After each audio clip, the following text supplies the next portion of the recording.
भारत की शान कहे जाने वाले द ग्रेट खली की जिंदगी की वो कहानी जिसे हम सबसे छुपा कर रखा जा रहा था। एक ऐसा किस्सा जिसमें खली के हाथों एक रेसलर की मौत हो गई थी। रेसलिंग की दुनिया में एक ऐसा दौर हुआ करता था जहां कोई मानने को तैयार ही नहीं था कि ऐसा शख्स जिसे अंग्रेजी का आ भी नहीं आता वो सरहद पार जाकर लोगों के छक्के छुड़ा देगा। लेकिन खली ने जब रेसलिंग की दुनिया में कदम रखा तो इतिहास के पन्नों में हमेशा हमेशा के लिए अपना नाम दर्ज करवा दिया। पर वो कहते हैं ना कि सुबह की रोशनी के बाद रात का अंधेरा देखना ही पड़ता है, और ठीक ऐसे ही अंधेरे भरी दुनिया खली की भी जिंदगी में आई जब इनके हाथों एक रेसलर की मौत हो गई। अब वो कैसे हुई और क्या थी इसके पीछे की पूरी कहानी, चलिए आज की वीडियो में जानते हैं। पर हाँ, उससे पहले हम आपको ये जरूर बताएंगे कैसे दिलीप सिंह राणा ने द ग्रेट खली का सफर तय किया, कैसे एक लोअर क्लास फैमिली में जन्मा लड़का आज दुनिया की तमाम सुख सुविधाओं का आनंद उठा रहा है। 27 अगस्त 1972 की वो तारीख जब हिमाचल प्रदेश के एक छोटे से गांव में दिलीप सिंह राणा का जन्म हुआ।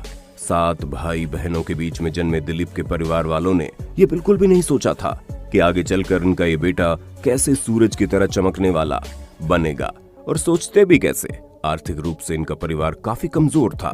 इनके पिता गांव के एक छोटे से किसान थे।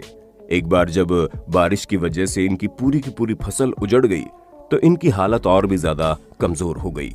अब इनके पिता के पास इतने पैसे भी नहीं थे कि वे अपने बच्चों को पढ़ा सके। अब सुनने में भले ही अजीब लगे, लेकिन जब ये 8 साल के थे तो इनके पास 2.5 रुपए तक नहीं थे कि उससे ये अपने स्कूल की फीस जमा करा सके। इसीलिए स्कूल के प्रिंसिपल ने इन्हें काफी खरी खोटी सुनाकर इन्हें स्कूल से निकाल दिया। अब सभी बच्चों के सामने इस तरह का अपमान सहने के बाद दिलीप ने भी यह फैसला कर लिया था कि वो कभी दोबारा उस स्कूल की शक्ल नहीं देखेगा। इस हादसे ने खली को अंदर से इतना ज्यादा तोड़ दिया कि उसके अंदर हिम्मत नहीं बची थी कि ये किसी भी स्कूल में जाकर वापस से पढ़ाई शुरू कर दे। इसलिए उन्होंने दोबारा स्कूल न जाने का प्रण ही ले लिया।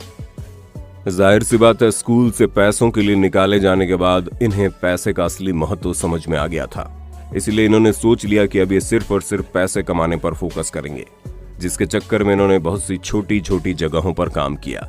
इसी दौरान खली को पता चला भारत सरकार द्वारा एक मुहिम चलाई जा रही है जिसमें वृक्षारोपण का काम किया जाएगा और हर मजदूर को दिन के 5 रुपए दिए जाएंगे।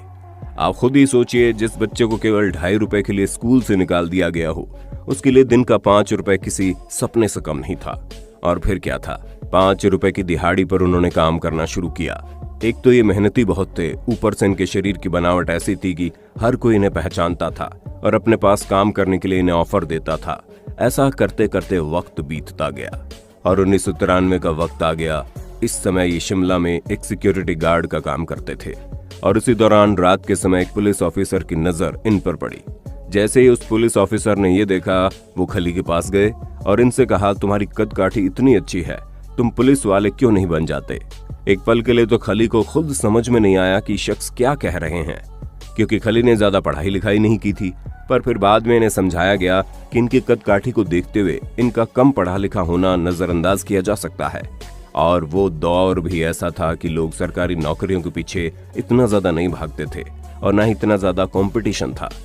एक बार पुलिस की नौकरी मिलने के बाद इनकी पैसों की दिक्कत तो दूर हो गई और ये बड़े अच्छे से अपने घर का पालन पोषण कर सकते थे। इसलिए नौकरी के साथ साथ इन्होंने बॉडी बिल्डिंग पर फोकस करना शुरू कर दिया। धीरे धीरे बॉडी बिल्डिंग में इतनी ज्यादा महारत हासिल कर चुके थे कि हर कोई इन्हें जानने लगा। तभी 1998 का वक्त आया।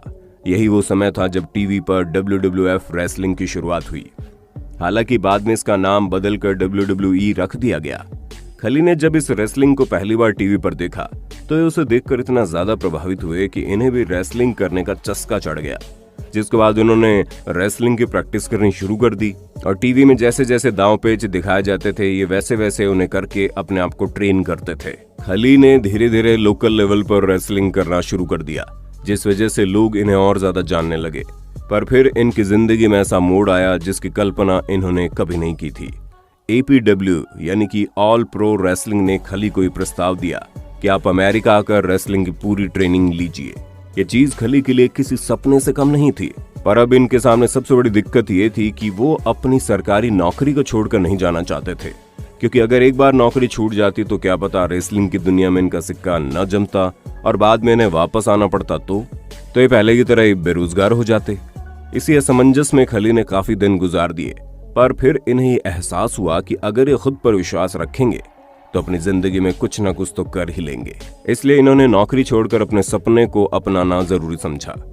अब अमेरिका जाने के बाद धीरे धीरे खली को यह एहसास होने लगा कि यहाँ आकर इन्होंने शायद कोई गलती कर दी है, क्योंकि 7 फुट के खली को रहने के लिए केवल 6 फुट का कमरा दिया गया।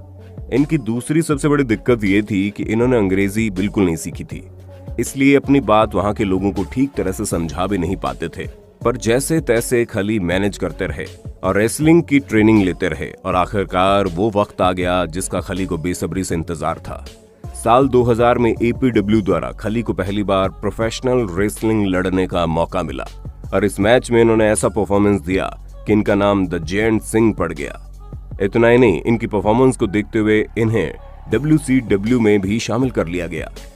दोस्तों, ये उस समय की बहुत बड़ी रेसलिंग कंपनी थी और यहाँ तक पहुंचना हर एक रेसलर का सपना हुआ करता था।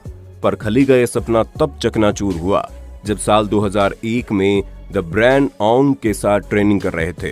तभी ट्रेनिंग के दौरान ही इन्होंने ब्रैन ओंग को 2 बार रिंग में घुमाया और फिर उस रेसलर के साथ इन्होंने एक ऐसा दांव खेला जिसके कारण उसका सिर मैट से टकरा गया और ब्रैन वहीं गिरकर बेहोश हो गए। बेहोश होने के तुरंत बाद जब उसे अस्पताल पहुंचाया गया तो कुछ ही घंटों में उसकी मौत हो गई।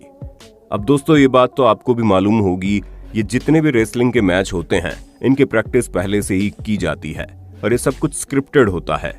इन सब के बावजूद रेसलर्स को कई सारी चोटों का सामना करना पड़ता है, पर किसी की मौत हो जाना बहुत बड़ी बात थी। इस हादसे के बाद रेसलिंग की दुनिया में खली की बहुत बदनामी हुई और हर कोई इन्हें कातिल की नजरों से देखने लगा। बड़े बड़े रेसलर्स खली से दूर भागने लगे थे। कोई भी खली के साथ मैच नहीं खेलना चाहता था। ये समझ लीजिए, ये दौर खली की जिंदगी का सबसे मुश्किल दौर था, जहां एक पल के लिए तो खली को लगा कि उसका पूरा करियर खत्म हो गया और इन्हें वापस भारत जाना पड़ेगा। तभी एक दिन अचानक से इनकी किस्मत ने फिर पलटी मारी और इसी बीच खली को मैक्सिको और जापान में रेसलिंग करने का मौका मिलता है। पर सोने पर सुहागा तो तब होता है जब ब्रैन की मौत की जांच पूरी होती है और तब पता चलता है कि रेसलिंग करने के लिए बिल्कुल भी फिट नहीं थे और इसी वजह से हल्का सा प्रेशर पड़ने पर इनकी हालत नाजुक हो गई और ये मर गए, जिसके पीछे खली का कोई हाथ नहीं है। वो तो APW के प्रेशर की वजह से ब्रैन को मैच लड़ना पड़ा और इसी कारण ब्रैन के परिवार वालों ने APW के खिलाफ मुकदमा दर्ज करवा दिया और इस पूरे मामले में खली को क्लीन चिट दे दी गई। ये खबर अपने आप में बहुत बड़ी थी और फिर वो वक्त आया जिसका इंतजार खली को बरसों से था। आखिरकार WWE ने द ग्रेट खली को साइन कर लिया। जब इन्होंने WWE के लिए मैच खेलने शुरू किए तो फिर रुकने का नाम ही नहीं लिया और लगातार एक के बाद एक मैच में अपनी अच्छी परफॉर्मेंस देकर दुनिया भर में अपनी पहचान बनाने लगे। इसी का नतीजा है कि फिल्मों में शाहरुख खान, क्रिकेट में सचिन तेंदुलकर और रेसलिंग की दुनिया में द ग्रेट खली को पूरी दुनिया जानती है, फिर चाहे वो किसी भी कोने में क्यों ना हो। फिलहाल तो खली अपने जैसे और नौजवान रेसलर्स को रेसलिंग की दुनिया में लाने के लिए अपना खुद का एक रेसलिंग इंस्टीट्यूट चला रहे हैं।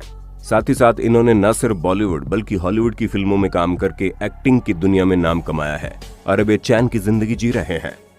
दोस्तों, आज के लिए बस इतना ही। उम्मीद है आपको हमारी ये वीडियो काफी पसंद आई होगी। अगर हाँ तो इसके बारे में आपका क्या कहना है हम कमेंट में जरूर जानना चाहेंगे और इसी तरह की शानदार वीडियोस को लगातार देखते रहने के लिए